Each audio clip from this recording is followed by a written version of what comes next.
Okay, Movember day 10. Thought I'd put the Movember hat back on. For today's video, what I want to focus on is things that can lead to relapse. So I'll just click over on this slide. Patrick Carnes, in his training for CSAT, Certified Sex Addiction Therapists, or therapists that are training to help others deal with addictions, he says that three things can lead to a relapse from addiction, and I want to go through those three things. It's probably prompted to do this tonight because I had a couple of clients come today that have been looking at this issue, that how they've slipped on some old behavior, and how does that happen? And so let me go through what Khan says, three things. And he says that to therapists when he's training us to help people, because they come with this question: how did this happen? He said there's three areas we got to look. Firstly is dishonesty. That he says that what you'll see in someone's recovery is we start holding information. I know a betrayal trauma specialist I work with, but Shailin Drayton, really talks about the difference between honesty and transparency, and I think that's certainly the case here. We are dishonest through omission or commission, where you didn't ask me, so I didn't tell you, so I didn't lie. So we can start to distort reality and believe it ourselves. That criteria feature of denial comes back, and so we start to get dishonest with either ourselves. I'm just manipulating the truth. All that impaired thinking comes back. In the cycle of addiction, we look at core beliefs, and impaired thinking really is the engine room of addiction and addictive process. So if we get dishonest with self around that, then we just hide in plain sight. And the hiding in plain sight is really about being dishonest with others. We just won't tell people what's going on. Again, a lack of transparency. You didn't ask, I didn't say. And so it's dishonest with self, dishonest with others. And then if you have a spiritual concept, what happens is that this self-centeredness, this self-focus, this focusing now on a false idol, whatever it is going to put some distance, if you have a spiritual belief, in between you and God. You still might have the knowledge of it, the theology of it, but you will not have the relationship. And that's what's key when it comes to the healing. You're not going to have, your heart is not going to be open to that level of supernatural support. So this is what we got to look out for. And addicts are the kings and queens of white lies and little distortions. And if no one knows, they won't get hurt. And that sort of leads into one of the main areas that addicts get dishonest, which is number 2 around this issue: an inadequate knowledge of your own first step. Now, the first step, just to remind people, because it can be new if you're very new in recovery, is that we admitted that we were powerless over our addiction. So if it's AA, it'd be alcohol or compulsive sexual behavior or compulsive overeating. But for the purpose of this, that we admitted we were powerless over our addictions, that our lives have become unmanageable. So there's 2 areas here that people battle with. I had a guy say to me today, he said, look, I came in to the program because of the unmanageability of my life. I didn't see the powerlessness. I was just hit over the head with a consequence.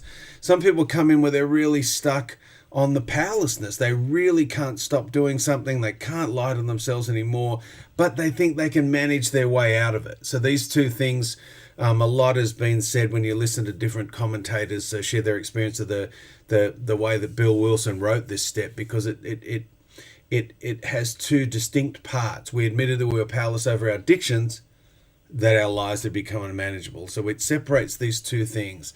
And it gets mirrored in step 3, because if we meet the criteria of addiction here, compulsive use, impaired control, continued use in spite of consequence, the phenomenon of craving now, the 20 out of 10 that an addict feels of any description around their addiction that a normal person doesn't get. They get a 10 out of 10.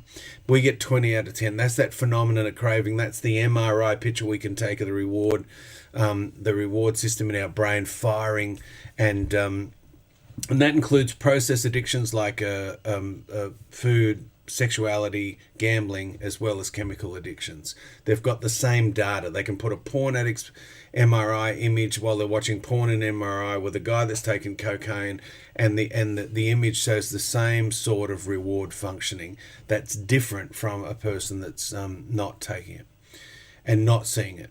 So here we have to get clear. Where am I powerless? Now, a metaphor that's been coming for me to me about this is that, you've got a cucumber and then you've got a pickle, right? And the idea of once our reward system crosses that line and it's been hijacked, even though we can have years of recovery, it doesn't seem that people can return back to these behaviors without being powerless over the unmanageability that it results.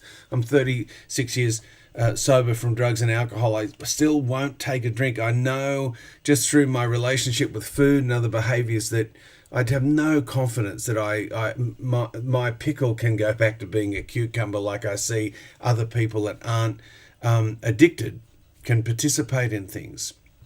So the second thing that leads to relapse is we really just aren't clear on what we're powerless over. We start lying to ourselves that we can handle something. One won't hurt, a little bit won't hurt, a little bit of the top end of the addiction won't hurt. If you're a drug addict, you might say, well, look, socially drinking will be okay. I've been a long time now, and a lot of people go back to drug use through social drinking. And the unmanageability of our lives, what happens, we might admit we're powerless over a chemical or addictive behavior, but we refuse to accept that we can't manage our own lives. So we charge on ahead, ego-filled, into making decisions, end up quite isolated, quite lost again, and guess what? We need to medicate how we feel from the addiction. So not having a really clear understanding of this is really dangerous for addicts. And if you've got a good sponsor or a good therapist, they're going to help you get through the denial and the impaired thinking to see this thing as clearly as you can. The third thing is having an insufficient recovery program. People might come in and they've been cornered, or they've got this evidence that they just can't stop something, and they know they've got to do something about it. And yes, I probably need help, but we literally take a Band-Aid for cancer. We just don't put in the amount of effort. And it's sort of understandable. When you're in an addiction, your whole life's hijacked. The addictive behavior stops, and you think, well, I'm sort of all right now. I think I can just get about the business of just not doing that bad stuff anymore. And for some addictions where your partner, doesn't matter, I suppose, of alcohol, especially with sex addiction, we want to try and make amends really fast and do the right thing really quickly. And if you're a sex addict that's been caught for betrayal and now you've got 3 kids and a wife that's stressed and really injured and hurt, well, I can't go to meetings. I better help out with the kids. I better get them to bed. I better do this and that. And yes, absolutely, we need to be part of family life, and we need to make our recovery be as harmonious to family life as we can, because we do owe those amends. But if your first step tells you that you are powerless over a particular process or chemical and your life has become unmanageable, if we don't treat this mental health condition called addiction, it will simply repeat itself. And so they're the 3 things that Carnes trains us to look for and to try and help clients to see that, if I started, this dishonesty crept back into my life. Have I got a really inadequate understanding of my first step, that I really can't see, not just powerless over the acting out behavior, but the rituals, the obsession, the impaired thinking, the core beliefs, how the shame and the guilt and the despair interacts and propels us back around. I will do another version, the addictive cycle, for this November. And then the last one is that we just refuse to do the treatment plan that is recommended for the mental health condition that we've got. And I will maybe I'll do it now, just to give you a hint of what that might look like. I'll read something a bit more out of Carnes' Gentle Path Through the 12 Steps. And he's just talking about, it's his introduction at the beginning on working the program. So this is just a snippet of some of the things that would promote a good membership, good program. The 12 steps form a process that promotes 2 qualities in its membership: honesty and spirituality. Starting with the first, admission of powerlessness, the steps demand a high level of accountability to oneself and others. Only one way exists to maintain that level of integrity: a committed spirituality. The fellowship becomes a community that supports this process. The program, however, is not abstract, but very concrete.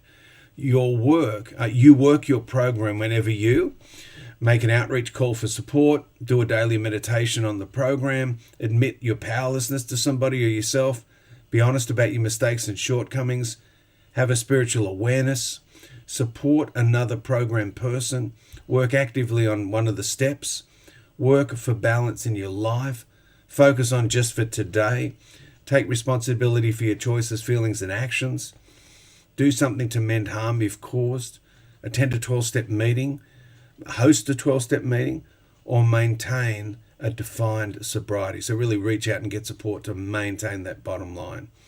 He just says that addicts and co-addicts live in extremes. No middle ground exists. You, as an addict, are like a light switch that is either totally on or totally off. Life, however, requires a rheostat, a switch mechanism in which there are various degrees of middle ground. Mental health involves a disciplined balance that relies on self-limits and boundaries. And so I'll just pause there. That's just a snippet of, what's this mean then? What's this? If it's not a Band-Aid, what's it mean? He's just saying, well, look, if I really have been able to diagnose I've got a mental health condition called addiction, then the intervention is going to need to be significant. And if we don't give time to that significant program early on, the addiction will take it back.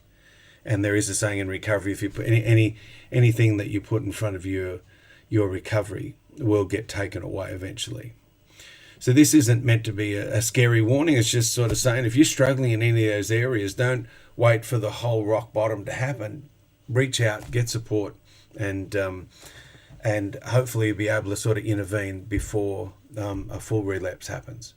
So that's my video for tonight. I hope that's helpful. And I look forward to doing another one for day 11 tomorrow. At the bottom of this, I think I've still got the Movember QR code. So yeah, you can put your phone on that, and that'll take you to all the other videos and to my Movember page. Donate to myself or someone else, and I look forward to seeing you tomorrow.